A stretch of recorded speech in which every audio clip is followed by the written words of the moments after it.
je prie que quelque chose se passe en ce moment dans ta vie, alors que le Saint-Esprit prend la place en ce moment. Nous l'invitons parmi nous. Oh, oh, oh, hey, oh, oh, oh.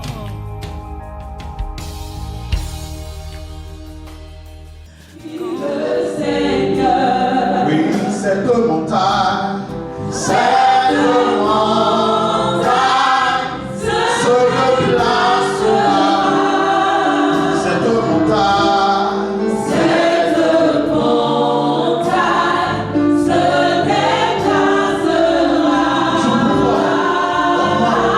se déplacera.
Alléluia.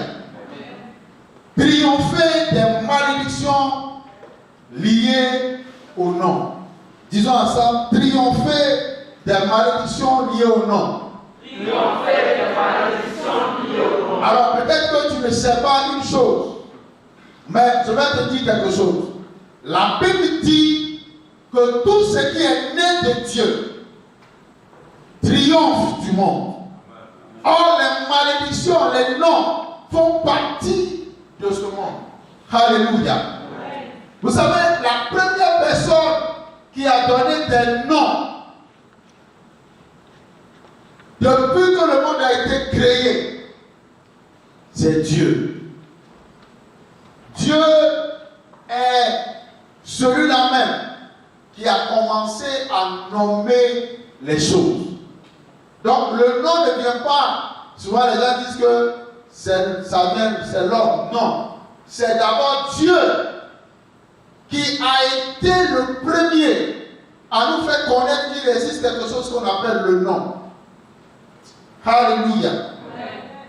Genèse chapitre 1. Au commencement, Dieu créa les cieux et la terre. La terre était informe et vide et il y avait les ténèbres à la surface de l'abîme et l'Esprit de Dieu se mouvait au-dessus des eaux.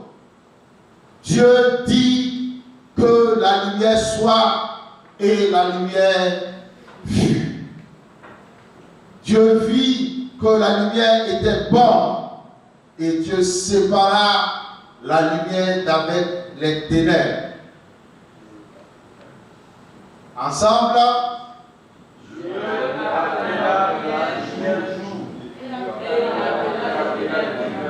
il appela la lumière comme jour et il appela les ténèbres nuit. C'est la première fois que Dieu donne un nom à quelque chose. Alléluia. Donc, c'est dans la création que Dieu a donné des noms. Dieu a donné des noms à toutes choses. Et les noms sont des choses très puissantes dans la vie d'une entité ou d'un individu ou d'un système. Alléluia. Quand Dieu fait l'homme, forme l'homme, Dieu va donner aussi à l'homme ce grand ministère de nommer les choses. Alléluia. Genèse chapitre 2, verset 19.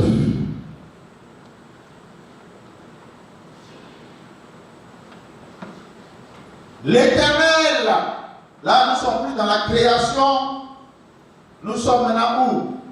Dans la formation. L'Éternel forma de la terre tous les animaux des champs et tous les oiseaux du ciel. Et il les fit venir vers l'homme pour voir comment il les appellerait. Ouais, comment il les appellerait. Et afin que tout être vivant portant le nom que lui donnerait l'homme. Tout être vivant porterait le nom ou portant le nom que lui donnerait l'homme. Oui. Et l'homme donna des noms à tout le bétail, aux oiseaux du ciel et à tous les animaux des champs. Mais pour l'homme, il ne trouva point d'aide semblable à lui. Vas-y, alors l'Éternel Dieu fit tomber l'homme dans un profond sommeil. Fit tomber un profond sommeil sur l'homme qui s'endormit. Il prit une de ses cordes et referma la chair à sa place. Oui, vas-y. L'Éternel forma une femme de la corde qu'il avait prise de l'homme et il l'amena vers l'homme. Et l'homme dit, voici cette fois, celle qui est os de mes os et chair de ma chair. On l'appellera femme parce qu'elle a été prise de l'homme. Alléluia. Par exemple, Dieu dit à Abraham, dans Genèse 17, verset 7, il dit, on ne t'appellera plus Abraham, mais ton nom sera Abraham, car je te rends père d'une multitude de nations. On ne t'appellera plus Abraham, mais on t'appellera Abraham, car je te rends père d'une multitude de nations. On voit ici que Dieu a changé le nom d'Abraham en Abraham en fonction de la destinée que Dieu voulait lui donner. Alléluia. Et ça veut dire que le nom que l'on porte a de la valeur aux yeux de Dieu. Alléluia. Amen. Quand tu viens au monde, le nom qu'on te donne, on peut savoir quelle sera ta destinée. Alléluia. Que vous soyez conscient ou pas, que vous le vouliez ou non, votre nom, votre surnom affecte positivement ou négativement la vie que vous menez et ce que vous êtes et ce que vous avez ou vous aurez. C'est pour ça qu'il faut faire très attention aux surnoms. Il y a des gens, quand ils étaient à l'école, ils ont eu des surnoms. Et le surnom a détruit ta vie. Quand Jésus a vu Pierre, il a dit, tu es Simon, fils de Jonas. On ne t'appellera plus Simon, on t'appellera Pierre. Ce qui signifie Céphas. C'est vrai, non? Alors que Simon voulait simplement dire roseau. Le roseau, c'est quelque chose qui n'est pas stable. Donc, Pierre n'était pas stable dans ses sentiments. Il pouvait dire quelque chose le matin et le soir, il avait déjà changé d'avis. C'est vrai, il dit, allons, je suis avec toi. Pendant que vous êtes en chemin, il change d'avis, il dit, j'ai changé d'avis. Il vient, on le présente à Jésus, 2 jours après, il s'en va à la pêche. Jésus est obligé d'aller le chercher dans la barque sur la mer. Vous voyez? C'est pour ça qu'un jour il a dit à Dieu, nous on a tout laissé, t'as suivi. Parce qu'il a encore envie d'aller. Le jour que Jésus est mort, il a pris toute l'équipe et ils sont allés pêcher. Parce qu'il avait toujours envie de retourner là où il était. Vous voyez, Jésus lui a donné le nom de Céphas. Et quand Pierre a eu la révélation de qui était Jésus, Jésus lui a dit, tu es Pierre. Pierre. Ce jour-là, son nom a changé dans le règne de l'Esprit. Vous voyez? Et on lui a donné une destinée. On lui a dit, je te donnerai les clés du royaume. Tout ce que tu liras sur la terre sera lié dans les cieux. Et tout ce que tu délieras sur la terre sera délié dans les cieux. Vous voyez? C'est là qu'on lui a donné une destinée. Donc, il faut savoir que le nom qu'on t'a donné n'est pas un nom qu'on t'a donné par hasard. Je porte le nom de mon homo. On ne sait pas si c'était une vieille sorcière, on ne sait pas. Si c'était. Et vous allez voir que la personne fait exactement. Et on dit, mais c'est le mot là qui est. C'est grand-père qui est revenu. C'est telle personne qui est revenue. Faites attention. La Bible nous enseigne qu'il y a plusieurs façons d'attribuer des noms à une personne. Comme on a vu, Dieu lui-même qui a donné des noms à la création et qui a dit alors de donner des noms. Et ces différents cas sont rappelés afin de faire quoi? D'éveiller votre conscience. D'éveiller votre conscience afin que vous puissiez vous interroger sur l'origine du nom que vous portez. Amen. Parce que souvent on ne se pose pas de questions sur le nom qu'on porte, on le porte tout simplement. Amen. La Bible dit afin de ne pas laisser à Satan l'avantage sur nous, car nous n'ignorons pas ses desseins. Le diable a ses desseins. Et quand vous êtes une personne ignorante, le diable peut vous utiliser pour faire quelque chose contre vous. Amen. Gloire à Jésus. Amen. Alors, Il y a des personnes dans la Bible qui ont reçu des noms parce que les parents se sont laissés conduire par Dieu, se sont laissés inspirer par Dieu. Par exemple, nous avons Ismaël. Ismaël qui signifie Dieu entend. Mais Genèse 16, verset 11, Ismaël, ce n'est pas un nom qui a été donné comme ça. C'est un nom qui a été inspiré. Il dit, Genèse 16, verset 11, l'ange de l'Éternel lui dit, voici, tu es enceinte et tu enfanteras quoi? Un fils, et tu lui donneras le nom d'Ismaël, car l'Éternel a entendu ton affliction. Donc, Ismaël, c'est un nom qui a été inspiré. Ce n'est pas la femme égyptienne qui s'est demandé quel nom je vais donner. L'ange est venu avec le nom. Par exemple, Isaac, Genèse 17, verset 19.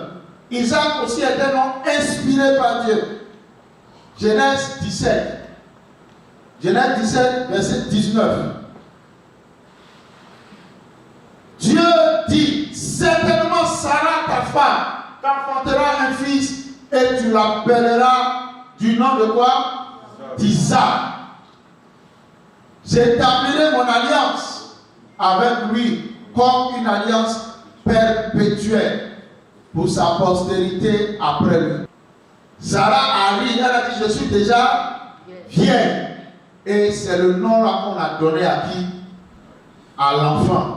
Qui signifie quoi? Rire. Donc nous voyons que c'est un nom inspiré par Dieu, mais en toute une circonstance. Amen. Salomon a aussi reçu le nom de la part de Dieu. Dieu a dit à David qu'après toi, celui qui va venir, le royaume sera en paix. Donc on a donné à l'enfant le nom de Salomon. 1 Chronique 22, verset 9. Gloire à Dieu. C'est pour ça que quand on fait des actes, on peut prier pour demander à Dieu de nous donner un nom pour notre enfant. Il y a des gens, ils ouvrent la Bible et ils mettent un doigt et disent que ce nom-là me plaît. Alors, j'appelle mon enfant, mais tu ne sais pas quelle est l'atmosphère qui entoure le nom. On apprend aussi que les noms attribués sous la direction divine avaient souvent un caractère prophétique. Vous voyez?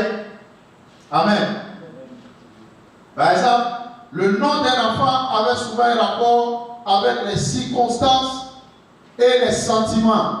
Et les sentiments qui animaient le père ou la mère au moment où elle mettait son enfant au monde. Où elle mettait son enfant au monde. Amen. Par exemple, Ève appela son premier-né Caïn. Ève a appelé son premier-né Caïn. Genèse 4, verset 1. Caïn signifie chose produite. Quelque chose qu'on a produit. Adam connut Ève, sa femme, et elle conçut et enfanta Caïn. Et elle dit, j'ai formé un homme avec l'aide de Dieu. J'ai formé un homme avec l'aide de Dieu. Amen. Donc, c'est quelque chose qu'elle a produit. Alléluia. Troisièmement, le nom qu'on donne aussi était par rapport à l'apparence même du bébé qui venait au monde. Genèse 25, verset 25. Donc vous regardez l'apparence, si le bébé est joli, si le bébé est noir, si le bébé est jaune, et vous lui donnez un nom. Le premier sortit entièrement comment? Roux, comme un manteau de poil. Et on lui donna le nom de Saül. Pourquoi? Parce qu'il était roux. Donc voici quelqu'un qui est sorti parce qu'il était poilu. On lui a donné. Son nom là signifie velu. C'est tout ce que ça veut dire. Poilu, velu. Il n'est pas devenu quelque chose, quelqu'un de bien. Un homme comme ça, poilu, velu. Qu'est-ce que tu peux, ça peut faire? Par exemple, Josué, ça signifie sauveur. Hein? Et on a vu que c'est un homme prophétique. Il a sauvé le peuple et les a amenés dans leur destinée. Amen. Alléluia. On remarque que toutes les fois qu'un nom est donné en signe de reconnaissance, de gratitude, cela va mettre la personne dans de meilleures prédispositions. Quand vous donnez un nom en gratitude à Dieu, ça met cette personne dans de meilleures prédispositions pour sa vie. Mais quand vous faites l'inverse, lorsqu'un nom est donné à un enfant en souvenir d'un mort, d'un ancêtre, d'une idole, d'une divinité, ou pour observer les signes de zodiaque, on l'appelle poisson, bien ceci, ou pour un festival ou autre, vous voyez que la vie de cet enfant sera affectée négativement. Amen. Il y a des personnes qui portent aussi le nom des animaux dans la Bible. Est-ce que vous savez ça? Par exemple, Déborah. Déborah, ça signifie abeille. Mais tout le monde donne son nom. Déborah. Ne soyez pas étonnés si la personne vous pique. Parce que les abeilles, faut voir. Déborah, vous tous ce que vous voyez, c'est qu'elle a été juge sur Israël. Elle a ravi au roi là, sa victoire pour donner à qui? À une autre, à une femme. C'est ce qu'elle a dit, c'est ça qui est arrivé. Dorcas ou Tabitha. Il y a des gens qui aiment porter le nom Dorcas. Tabitha, ça signifie gazelle. Rachel, ça signifie brebis. Yona, colombe. Shaphan, Tamar. Tamar, ça signifie palmier. Vous voyez, les gens, ils regardent, ils ouvrent, ils mettent le doigt et le nom qu'ils trouvent. Mais ce sont des noms d'animaux. Vous donnez le caractère de l'animal ou de l'insecte à l'enfant. C'est ce que vous devez savoir.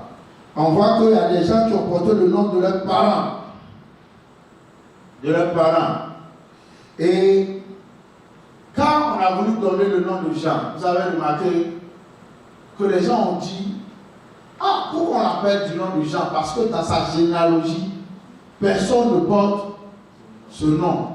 Donc, c'était aussi une pratique courante. On donne des noms aux gens. Luc chapitre 1, verset 57 à 61. On donne, voilà, Luc, mets ça dans Luc 1, 57 à, voilà. Le temps où Élisabeth devait accoucher, elle enfantait un fils. Ses voisins et ses parents apprirent que le Seigneur avait fait éclater envers elle sa miséricorde et il se réjouit avec elle. Le 8e jour, il vint pour circoncire l'enfant et il l'appelait Zacharie, du nom de son père.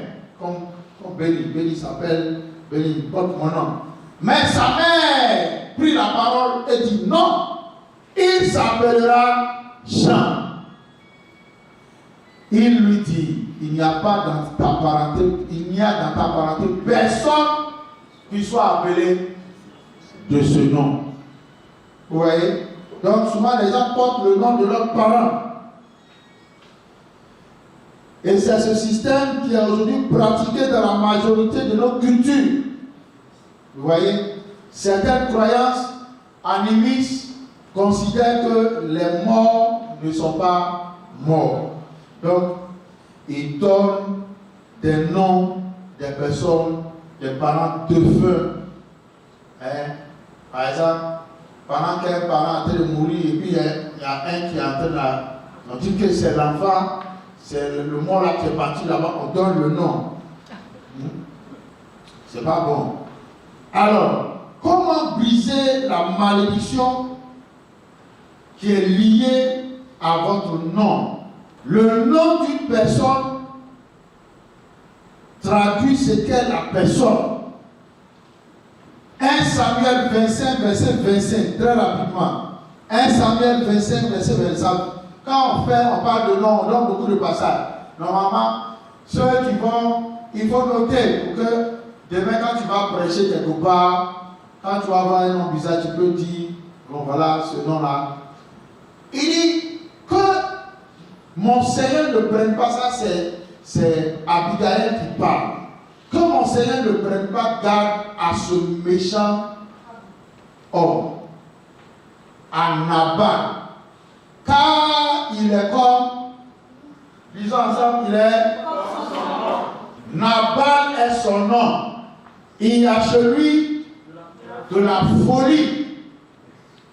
Et moi, ta servante, je n'ai pas vu les gens que mon Seigneur a envoyés. Oui, voici un homme. Il est tel que son nom. Votre nom est votre identité. Et ce que vous êtes. Alléluia. Quand une personne porte un nom qui est associé à une idole ou à des circonstances négatives, douloureuses ou méchantes, il est évident qu'un esprit méchant est à l'œuvre dans la vie de cette personne. L'esprit méchant entre en action pour exécuter le ce pourquoi il a été désigné. Car il est comme son nom. Nabal est son nom. Il y a celui de la folie. Alléluia. Et quand vous voyez chez nous, il y a des gens qui ont des noms, les noms baoulés, Yoboué, qui signifie caillou. Aou, mort, sous qui signifie saleté. Oui, il y a des gens qui ont des ou fouet, poubelle. Et ces gens qui portent ces noms, vous allez fouiller, vous allez voir, c'est les circonstances. Par exemple, au fouet. Ça veut dire que peut-être les enfants meurent chez eux et maintenant on a pris l'enfant pour aller le déposer dans la saleté pour que l'enfant ne meure pas et donc on lui donne le nom de la saleté. Ça s'appelle oufoué. Il y a des choses comme ça dans la Bible. Alléluia. Par exemple, à propos de son frère Ésaü, regarde ce que Ésaü déclare concernant Jacob. Dans Genèse 27, verset 36. Jacob, le nom Jacob. Plein de personnes ici s'appellent Jacob. Parce qu'ils ont mis ça dans la Bible. Ésaü dit, est-ce parce que l'on l'a appelé du nom de Jacob qu'il m'a supplanté 2 fois? Il a enlevé mon droit d'aînesse et voici maintenant qu'il vient d'enlever ma bénédiction. Et il dit, n'as-tu point réservé de bénédiction pour moi? Jacob, ça signifie celui qui trompe, celui qui supplante. Elle dit que lui, vous êtes ensemble comme ça, vous pensez, un moment italien de passer. Et il ne te dépasse pas à la régulière. Si c'était à la régulière, ce ne serait pas un problème. Donc quand tu as fait un Jacob, fais attention. Alléluia. Nous avons vu ce qu'Abigail a dit au sujet de son mari, que son mari c'est quelqu'un qui est stupide. N'est-ce pas? Naomi, Naomi a changé son nom compte tenu des circonstances qu'elle était en train de vivre. Elle a dit, ne m'appelez plus Naomi, qui signifie charme, appelez-moi Mara, qui signifie quoi? Amertume. Parce qu'elle a perdu tout. Mais Dieu n'a pas fait ça. Elle s'est donné le nom. Mais Dieu lui a donné le sourire, la consolation. Amen. Et c'est ce que Dieu fait. La signification de votre nom est si importante. Aux yeux de Dieu, que Dieu a dit à propos de Sion, et l'on t'appellera d'un nom nouveau que la bouche de l'Éternel déterminera. L'on t'appellera d'un nom nouveau que la bouche de l'Éternel déterminera. Et ce soir, je vais dire à quelqu'un, quelle que soit l'origine de ton nom, l'on t'appellera d'un nom nouveau que la bouche de l'Éternel déterminera. Dieu va changer ton nom. Tous ceux qui sont nés en Christ sont appelés d'un nom nouveau. Tous ceux qui sont nés en Christ, quel que soit le nom qu'on vous a donné, que ce soit le nom d'un mort, que ce soit le nom d'une idole, que ce soit le nom des arbres, que ce soit le nom des animaux,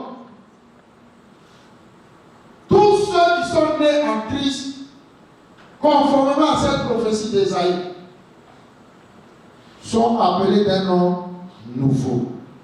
Alléluia. Et la nouveauté du nom indique une situation incomparable à celle du passé. Ça veut dire que votre ancien nom et tout ce que et ses effets seront balayés par le nouveau nom que le Seigneur va vous donner. Alléluia. Par le nouveau nom que le Seigneur va vous donner. Et ce nom annonce une ère nouvelle. Ce nom annonce une dimension nouvelle dans votre vie. Alléluia. Tu seras appelé d'un nom nouveau que la bouche de l'Éternel déterminera. Alléluia. 1 Chronique 4, verset 9. 1 Chronique 4, verset 9. Jaébet était plus considéré que ses frères. Sa mère lui donna le nom de Jaébet en disant, c'est parce que je l'ai enfanté avec douleur. Donc, vas-y, verset 10. Jaébet invoqua le Dieu d'Israël en disant, si tu me bénis et que tu étends mes limites, si ta main est avec moi, et si tu me préserves du malheur, en sorte que je ne sois pas dans la souffrance, et Dieu accorda ce qu'il avait demandé. Maintenant, voici quelqu'un qui n'a pas demandé en aide. Mais quand il venait au monde, les circonstances de sa naissance ont fait qu'il a hérité d'un nom, ou qu'il a porté un nom qui est devenu pour lui un problème. Certains parmi vous, vous portez des noms dont les circonstances sont aussi des circonstances difficiles, des circonstances douloureuses. Parce que ce n'est pas la première fois. Rachel, la femme de Jacob, lorsqu'elle enfantait son dernier né, pendant qu'elle était dans la douleur, qu'elle mourait, elle a donné à l'enfant le nom de Ben-Oni, qui signifie fils de ma douleur. Et quand le père a vu ça, il a dit non, on va l'appeler Benjamin. Donc je suis en train de vous donner déjà comment on sort des mauvais noms pour avoir de nouveaux noms. Dans ce cas précis, Jaébet, son père n'était pas là pour changer son nom. Même si ton père n'est pas là pour changer ton nom, même s'il n'y a personne d'autorisé, il n'y a pas de voie autorisée pour changer ton nom, tu peux changer les circonstances de ton nom. Tu peux changer la destinée de ton nom. Dis Amen. Dans le cas de Jaébet, la souffrance et la douleur étaient son lot. Parce qu'il dit en sorte que je ne sois pas dans la souffrance. Donc, peut-être aujourd'hui tu souffres à cause du nom que tu portes. Mais tu peux briser la malédiction de ce nom sur ta vie. Oh. Tu peux lever la restriction de ce nom sur ta vie. Tu peux lever les limites que t'impose ce nom sur ta vie. Et dit à Dieu, la Bible dit qu'il invoqua le Dieu d'Israël. Il a fait quoi? Il a invoqué. Ça veut dire qu'il a appelé un nom qui est supérieur. On n'a pas dit qu'il invoqua Dieu. On ajoute le Dieu d'Israël. Israël, c'est un nom. Mais ce nom-là signifie quoi? Celui qui lutte avec Dieu et avec les hommes et qui triomphe. Son nom signifie vainqueur. Donc quand on dit que Jaébet invoqua le Dieu d'Israël, ça veut dire que Jaébet est entré dans la dynamique d'un combat. Alléluia. Si on pouvait dire que Jaébet invoqua Dieu, ou bien il invoqua l'Éternel. Mais la Bible précise qu'il invoqua le Dieu d'Israël. Le fait de dire le Dieu d'Israël, cela nous amène à aller chercher qui est Israël. Et pourquoi il a reçu ce nom Israël? Parce qu'il a combattu avec l'ange. Et il a vaincu l'ange. Et le monde lui a dit, tu vas t'appeler Israël parce que tu es vainqueur. Tu as combattu avec Dieu et tu as combattu avec les hommes et tu as prévalu. Oh, c'est là qu'on acclame le Seigneur. Ça veut dire que toi aussi, tu peux combattre avec Dieu et avec les hommes et changer le cours de ta vie. Jacob a changé ce jour-là toute sa destinée. Le nom, c'est votre identité. Il a reçu un nouveau nom. Et c'est par ce nom-là qu'il est devenu une nation. C'est par ce nom qu'il a changé sa destinée fataliste pour entrer dans le plan divin de Dieu, conformément aux promesses que Dieu avait faites à Abraham et à Isaac. Alléluia. Toi aussi, aujourd'hui, Dieu veut changer ton nom et ta destinée. Peut-être qu'on ne va pas t'appeler d'un nom nouveau comme pour te dire que tu t'appelais, tu vas t'appeler maintenant Abraham. Hein? C'est vrai, non? Mais toi-même, aujourd'hui, tu peux changer ta destinée. Amen. Et il invoque le Dieu d'Israël. Et il dit, c'est lui-même qui dit ce qu'il veut que Dieu fasse. Il dit, si tu me bénis et que tu étends mes limites, ça veut dire que le nom qu'il portait était une malédiction. Il a brisé la malédiction pour appeler la bénédiction sur sa vie. Toi aussi, tu veux appeler la bénédiction sur ta vie. Amen. Alléluia. Amen. C'est ce qu'il a fait. Deuxièmement, il a dit, et que tu étendes mes limites. Le nom que vous portez peut être une restriction, une limite pour vous. À cause de ce nom, il y a des sphères dans lesquelles vous ne pouvez pas entrer. Il y a des domaines dans lesquels vous ne pouvez pas entrer. Le nom même peut vous empêcher d'aller au-delà des frontières de votre village. Parce qu'il y a des gens qui portent le nom de masque. Donc le jour que le tam-tam parleur en train de jouer au village,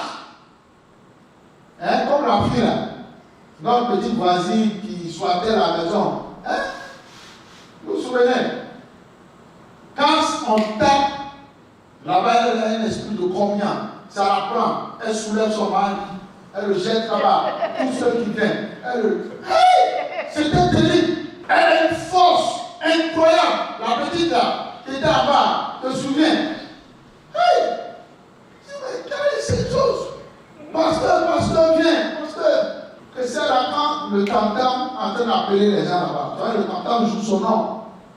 Donc, quel que soit le lieu où elle est, l'esprit l'appelle. Donc, vous pensez, c'est pourquoi ce terme-là, c'est un terme très, très important. Que le nom qu'on porte peut être une limite sur nous. Va chercher dans ton nom. Va chercher les origines de ton nom. Pose la question à tes parents, pourquoi c'est toi qui t'appelles de ce nom? Pourquoi tu as le nom? Il y a des gens qui ont des noms. Un nom du village là, ils ne connaissent pas le fond. Mais on les appelle comme ça. Souvent, ils veulent même, quand ils se présentent, ils ne disent pas le nom. Mais le nom est là. Un nom souvent compliqué, et tout ça avec dans les tris. Tu vois? Mais c'est le nom là qui est le blocage dans ta vie. C'est le nom là qui est la limite dans ta vie. Alléluia. Donc, le nom peut être une limite pour vous. J'arrivais à comprendre que le nom que sa maman lui a donné là, était une limitation. Ce soir, Dieu veut briser les limites des noms dans ta vie. Et Dieu brise les limites des noms dans ta vie. Quel que soit le nom que tu portes. Vous savez, il y a des... Peut-être que ce n'est pas toi qui porte le nom, mais ton village, le nom de ton village, peut avoir des conséquences sur ta vie. Le nom du quartier dans lequel tu es peut influencer ta vie. Est-ce que vous comprenez? Quand on dit à Bobo, tu penses à quoi? La paix. Bravo. Vous qui êtes des 80, vous êtes, mais à Bobo, la guerre, là, ça existe depuis. Nous-mêmes, on est nés là-bas, on appelait ça toujours à Bobo, la guerre. Et c'est toujours à Bobo, la guerre. Quand tu dis tu viens d'à Bobo, tout le monde te regarde. Tu m'as l'air bizarre. C'est-à-dire, le quartier d'où tu viens là a un esprit qui se manifeste. Quand tu dis Cocody, même si tu n'as rien, tu sens la vie. Dès que tu viens déposer ta valise à Cocody, laissez-moi faire un témoignage. Et ma femme sait, quand on était au Bénin, on voulait venir sur Abidjan.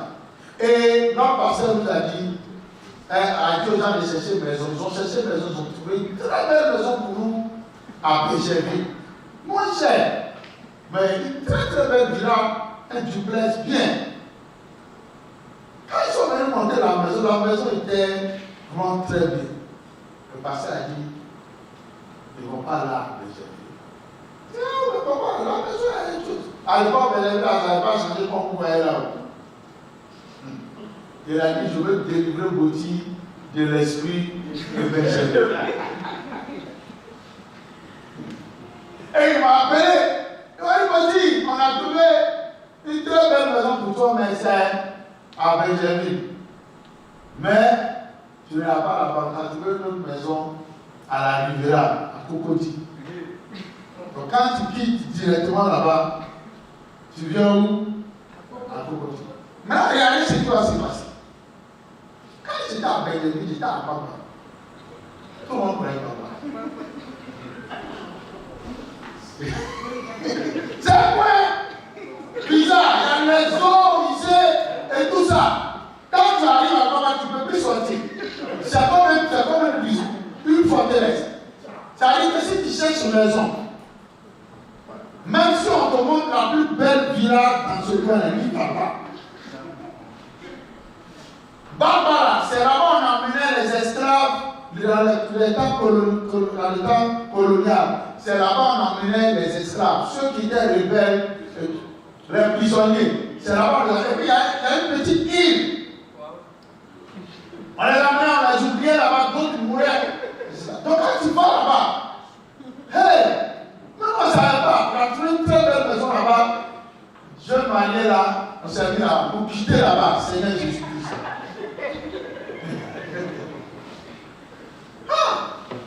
Une véritable forteresse. Véritable forteresse. On était là-bas. Donc le pasteur, il savait. Il a dit, Boti, on va te délivrer de l'esprit de Christ. Et on nous a amené à la Rivera. Quand on nous a amené à la Rivera, et on dit ce qui s'est passé. D'abord, tu veux tous ceux qui étaient dedans avec voiture. Bon, moi seul, je n'avais pas de voiture. Et le petit, il dit, un matin, il s'est levé, il a dit, papa, tous les voisins, Béni, papa, tous les voisins en voiture. Où est la voiture là? Moi, chaque fois qu'il me demande, moi, il dit non, la voiture est au ciel. Dieu va faire. Attends. Et regarde, non. Toujours, la voiture au ciel. C'est comme le voiture. Pour se manifester. Et je lui dis, la voiture est déjà venue, Dieu a déjà exaucé. On va voir la voiture. Et la même semaine, c'est là qu'il y a eu. Vous voyez, parce que l'enfant est influencé par. C'est pas normal que tout le monde ait une voiture, son papa là-bas, une voiture. Et Dieu a compris que là où je suis là, l'esprit là doit me poursuivre. Alléluia. C'est très important. Amen. Vous comprenez? C'est-à-dire, même le lieu où vous êtes, le nom du lieu peut vous influencer. Ça va vous demander, le quartier où nous sommes là, on appelle ça comment? C'est dans le Yopougon, tout le monde sait ça. Marty, tout le monde, c'est-à-dire, si tu as Yopougon que tu n'aimes pas la joie et les fêtes, c'est que toi, c'est pas qu'est-ce qui t'arrive. Alléluia. N'oubliez pas que la célèbre rue Princesse se trouve où? C'est mondialement.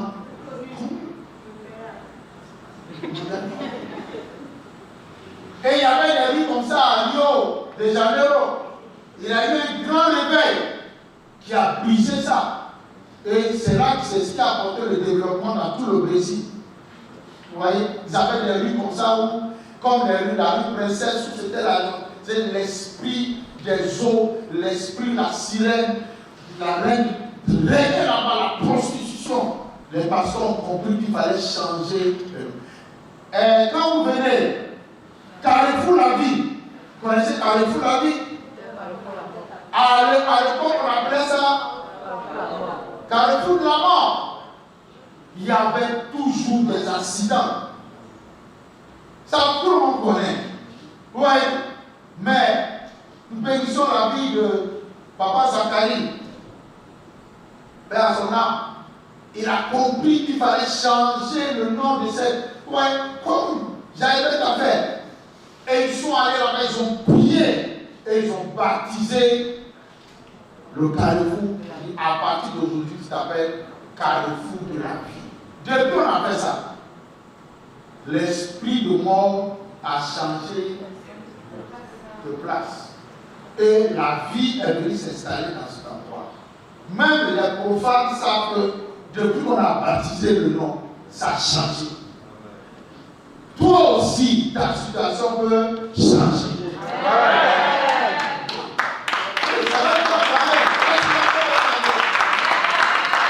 Si la situation d'un carrefour a changé, toi aussi, ta situation peut changer. Peut changer. Jaïbet, par exemple, tu vois Jaïbet, tu te dis que c'est trop loin. Voilà le carrefour de la vie. Ça change. Maintenant, les gens ne veulent plus donner des noms bizarres. Alors, parce que c'est les chauffeurs de Bakara. C'est eux qui donnent. Et les gens que chez nous on appelle ça le nouveau goudron. C'est du nouveau goudron. Là, le goudron est de l'ancien. Mais c'est le nouveau goudron. Tout ce qui est nouveau est bon. Et ils vont changer les différents carrefours. Même CIE, où il y a toujours. On a décidé d'appeler ça le nouveau carrefour de la vie. Vous voyez, non? Donc, les noms influencent les destinées. Les noms influencent la vie. Mais on peut invoquer Dieu par la prière et changer notre destinée. Briser les limites. Prier pour que la main de Dieu soit sur nous. Ici, la main de Dieu, c'est quoi? Je vous ai dit que c'est l'onction. Il dit, si ta main est sur moi. Lorsque la bénédiction vient, lorsque les limites tombent, l'onction vient reposer sur vous. Quand la main de Dieu est sur une personne, elle réussit dans tout ce qu'elle entreprend. Ce dont tu as besoin, c'est que la main de Dieu vienne sur toi. Et ce soir, c'est ce qu'on va faire. On va prier pour que la main de Dieu vienne sur toi. Il y a des gens quand ils regardent leur situation aujourd'hui, ils se demandent est-ce que ma situation va bien changer. Je te dis que ta situation va changer. Si tu me préserves de quoi? Du malheur. Si tu me préserves, Dieu peut préserver une personne du malheur. Tu vas voir que dans ta vie, les malchances, c'est fini. Toujours c'est toi qui as accident. Toujours c'est toi qui as incident. Toujours c'est toi qui as quelque chose. Vous allez voir, je suis blessé. La plaie aussi ne veut pas finir. Dès que tu as oh, qui s'est cassé, tu as quelque chose qui s'est gâté. Si tu me préserves du malheur. Il y a des gens, leur bonheur ne tue pas. Leur joie ne tue pas. Alors que ta joie doit durer. Oui, le bonheur et la grâce m'accompagneront tous les jours de ma vie.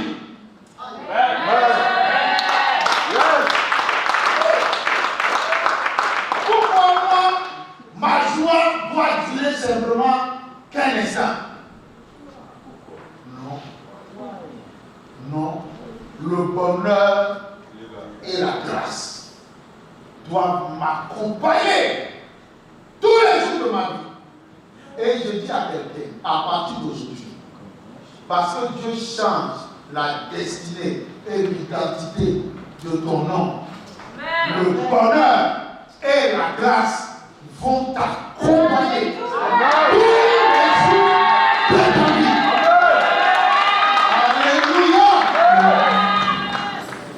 D'abord, merci pour ma mère, qui est morte il y a 32 ans.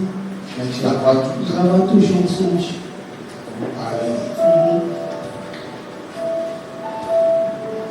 Je la vois chaque fois.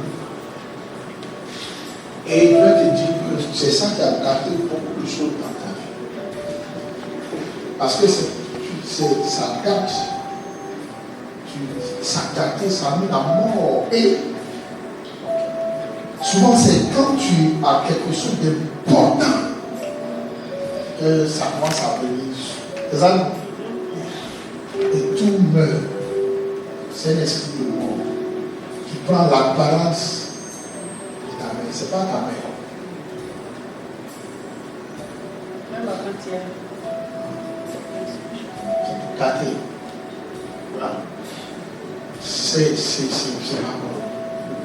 Je vais prier pour toi. Les chaînes se brisent, tu vois. Les chaînes se brisent. Cet esclavage est brisé. Ce démon, maintenant, il est touché. La chaîne se casse. C'est fini. Au nom de Jésus.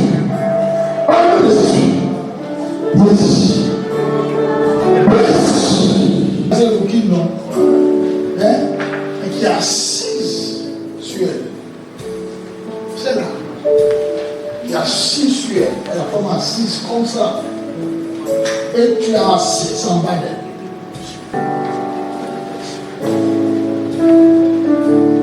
Donc,